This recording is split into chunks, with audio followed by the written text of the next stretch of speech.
Hello and welcome to our next session. I am Parvez Khan. I am an assistant professor in the Department of Journalism and Mass Communication, Kohat University of Science and Technology. The subject is Interculture Communication. The course code is GMC 201. It's our lecture number 16, which is Elements of Culture. So we'll be talking about the different elements of culture, discussing it in greater detail. But before that, let's talk about the objectives of this session. Students will be able to distinguish material culture and non material culture. They will be able to list and define the several elements of culture. Students will be able to understand value system and how it helps in understanding cultures. So at the end of the session, you will be able to understand the different elements of a culture. You have a greater perspective of how one can look into different perspectives and how different elements can help you understand different cultures. So now let's look into the culture once again. We've discussed it in some of our previous sessions, but we are going at it in a greater depth today.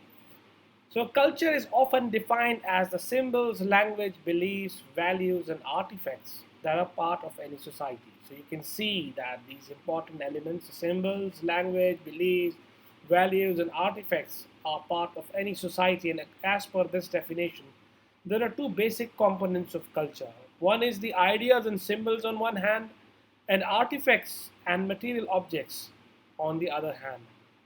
So the first one is ideas and symbols, and the other one is material objects. The first type, called non material culture, which we've highlighted as well, includes values, beliefs, symbols, and language that defines a society. So, if you want to define a society in terms of ideas, that can be done through values, beliefs, symbols, and language, which particularly defines a society. But then there's another way to look at it from a material perspective. It's not idea, it's something that has a concrete value. And that's like a physical object, such as tools, technology, clothing, utensils, means of transportation. So both these combine to form culture. I mean, this one is the ideas and symbols, the second one is the material objects, and this is how we understand cultures around the world. Now, in order to understand it better, in the previous session we discussed Hofstede's dimensions of culture. So I would like to quote one of his very famous understanding of culture. And according to him, culture is the collective programming of the mind which distinguishes the members of one category of people from another. So obviously, through this definition, it's a collective programming of mind, and this is how one member and one category is separated from the other. This is what distinguishes us from others. So it's really a programming of mind. It's a collective programming of mind. The second definition of Edward Taylor, who is a British anthropologist, according to him, culture is that complex whole which includes knowledge, belief, art, morals, law, custom, and any other capabilities and habits acquired by men as a member of society. So, according to him, it's knowledge, it's belief, it's art, it's morals, it's law, customs, and that's how he defines culture. So it's like complex. It's not just culture is just not one thing. You cannot say that if you want to have an understanding of a culture, you cannot say you can understand culture by understanding one element. There are several over-determining elements that you have to see. You have to see one of the few elements can even override each other. So let's get into much more detail and let's look into the basic elements of culture. What are the basic elements of culture? Like what makes a culture? How you can have a greater understanding of culture? What these elements are? And when these elements are put together, you have a broad perspective, a broad spectrum of understanding of culture. Without this, you cannot understand culture. So let's look into it. The first one is language, because through language is one of the basic elements of a culture. Then we have symbols. Symbols is another basic element of a culture. Then we have norms, because that's how we put it. And then followed by values. Then we have beliefs. And then we can call it cognitive elements or even the artifacts that we'll be talking about. So, language. What is language? Obviously, we all know what we speak is language. The written words can be language. How people communicate with each other, That's language. So it's a group of words or ideas having common meaning and is shared to a social situation. That's what we call language. It's a source of communication. Language is a source of communication and to transmit message from one person to another. Language differs from culture to culture and is transmitted from one generation to another. So it works like if you have a common understanding what the meaning is, if people can understand it, that's what we call language, and it changes with time as well. It's more like a vehicle through which we can carry out our complex social activities. Language is the foundation of a culture and ticket to the entrance of social life. So it's a very important point that through language we enter the social life. We understand each other through social life. Many things are lost in translation. For example, when you're in a foreign culture, you may not be at ease at explaining yourself. Many things are lost in translation. Context is often lost in translation. So if you can understand the language directly, it gives you a lot of command over the language. It lost a command over the context. It gives you better understanding. And that's what it is. It's a ticket to the entrance of a social life. So this is what makes language very important. For example, each culture have its own specific words, and like Eskimos they use like 70 words, 72 words for the snow, and that's what like the dry snow, the hard snow, the wetter ones, and how they explain it, that's what the language can do. While in English you only have few words, it's like snow or something like ice or something like that. So that's what the barriers are to certain languages. Some languages are open to interpretation, and that's the beauty of it. Like you can understand the context through language. And then our capacity for language in terms helps us make our complex culture possible. It's through this language that the understanding of our world becomes possible. If there's no language, we may not even able to comprehend. Maybe the symbols, the gestures, they work to a certain extent, but the complex culture becomes possible through language. And the the linguist Sapir-Whorf experiments that when they experimented, their hypothesis also based on the idea that people experience their world through their language, and that's why they therefore understand their world through the culture embedded in their language. So the language you see makes you see the world, because how your understanding of the world comes through language. So if the language changes, a lot of things changes with it. So that's the importance of language. uh, I mean, the high context culture, they just talk with a lot of context, and if they change their language they may not be having the same context in the other language. So that's the beauty of language. That's an important element of culture. And to cut it short, to summarize this entire point, our understanding of the world comes through language. So take the language away, maybe our understanding of the world becomes different. Now we come to another important element, that is symbols. Symbols are the basis of culture. A symbol is an object, word, or action that stands for something else with no natural relationship that is culturally defined. Everything one does through their life is based and organized through culture symbolism. Many things are symbolically, there's a symbol, we do things symbolically. And some good examples of symbol or symbolism would be objects, figures, sounds, and colors. It can be anything, but that's how our life. It's a very important element of culture. It may not be, for example, red is not red, but when we see red, we understand that it can be denoted in some cultures with danger or something like that. It depends what the symbol is standing for. The, the meaning is assigned to that particular symbol, and people understand what it means. For example, cross can mean the symbol of Christianity. Obviously, it's a symbol. A cross is a simple cross, but it has been made a symbol. And whenever we see a cross, we understand that this is a symbol for Christianity. This is how a lot of value is added to it. It becomes part of the culture. Similarly, many symbols associate themselves with religions, crescents, and all these things. So it depends what kind of symbol you're looking forward to. Some of the signs and symbols explain a lot of context. The next one is norms. What are norms? Norms are the agreed upon expectations and rules by which a culture guides the behavior of its members in any given situation. And they vary widely. For examples, American maintain direct eye contact when they're conversing with each other. Asians, on the other hand, avoid eye contact, and that's considered a sign of politeness. Now, this is what norms is. This is an example of norm.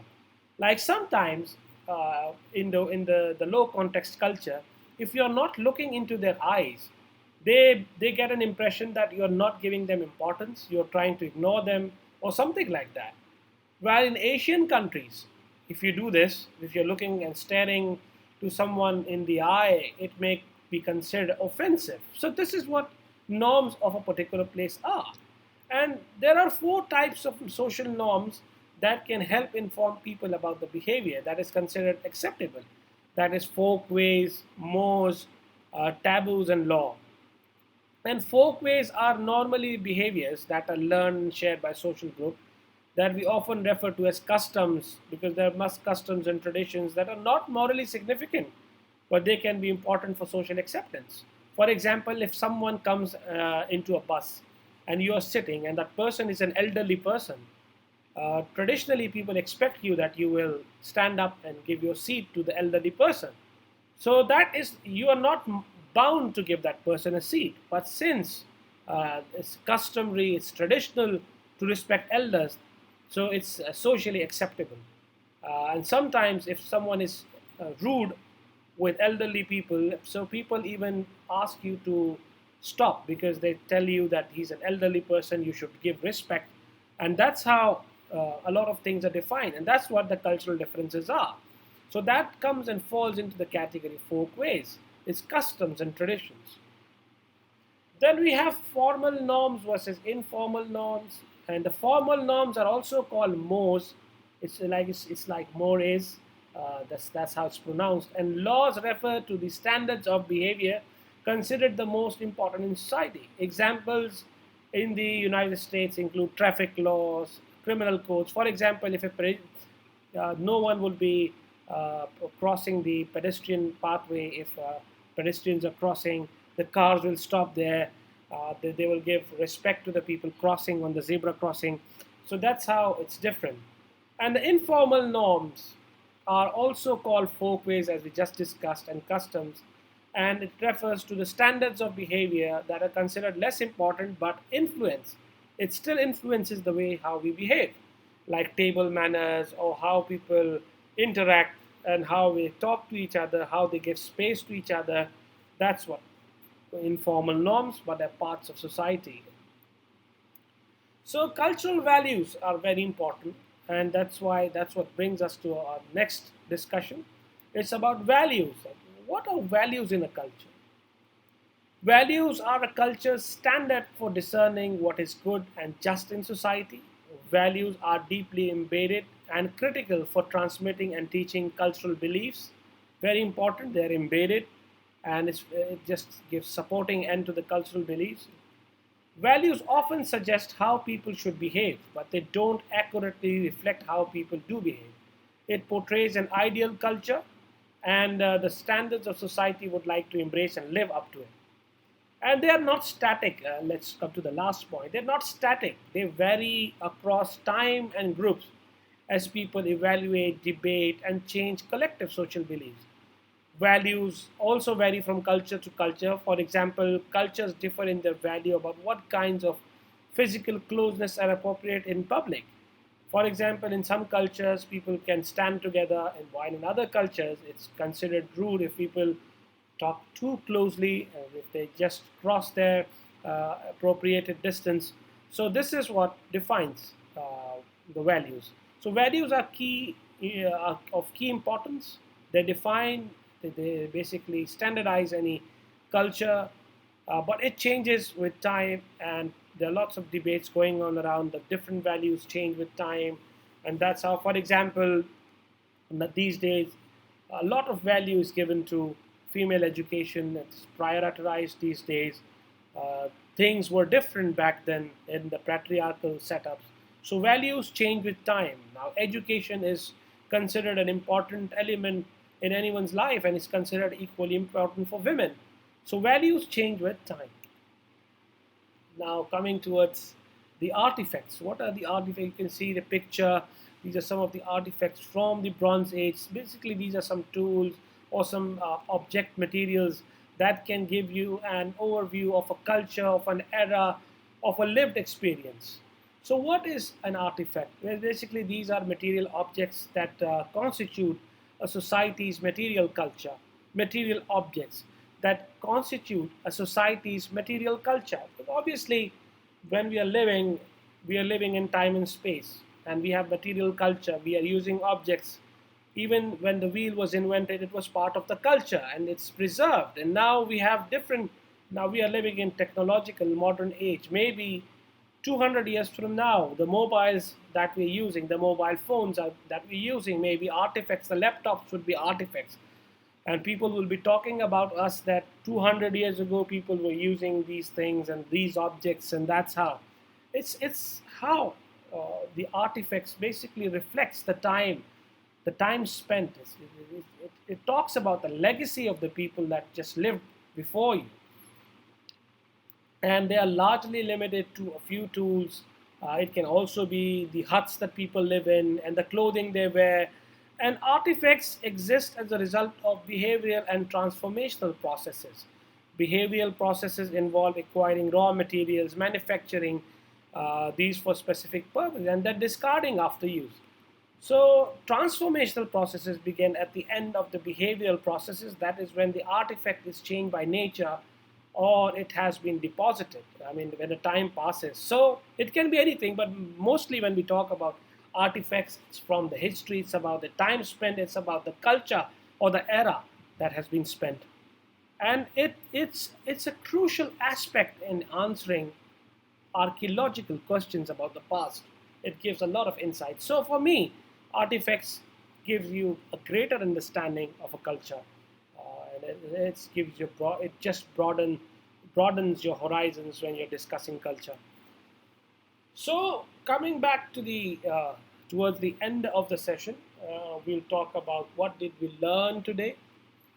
The major elements of culture are symbols, language, norms, values, and artifacts. And to summarize this, we already know what symbols are. It can be anything. It can be a sign. It can be a symbol. But you just get a value is associated with it. I gave you an example of a cross. I gave you an example of a flag. What flag stands for? It stands for national integrity. It stands for patriotism. But on the other hand, when people they can find it differently in different circumstances, and that's why language is the other one which is very important. When you look into the language, you get an insights about the culture, you get an understanding. And my statement that I earlier also quoted was that language gives you an understanding of the world you're living in. It gives you an experience. Change the language, the experience changes as well. And that's what the modern scholastic work and the discourses are also about this, that change the language, it will change the world you're living in. So language is of key importance, and that's why different kinds of studies are emphasizing particularly the role of words and language in the context. The discourse studies and cultural studies, they place a lot of importance on words. And then we have norms, values, and artifacts. We've already discussed what norms are, and it can be traditional, it can be some, and then we talked about values, that what kind of values are assigned, and the artifacts as well. So, language makes effective social interaction possible and influences how people conceive of concepts and objects. So, language is of key importance. That's why, time and again, and then obviously, the main point is that when you have an understanding of the symbols, language, norms, values, and artifacts of a particular culture, or maybe you have moved to a newer culture, that will give you a broadened perspective of what they are. It will give you a very good advantage of settling in. It will also give you an advantage of understanding them better. So this is how we learn about cultures through all these different elements, and that's what gives us strength. So this was pretty much it. I hope that you enjoyed the session. But always remember, when we talk about elements of a culture, you can think more about symbols, language, norms, values, beliefs, artifacts. Even rituals are very important. You can look into that. So I hope that we'll discuss this more in future as well. This is pretty much it. I'm going to share my references that we've used.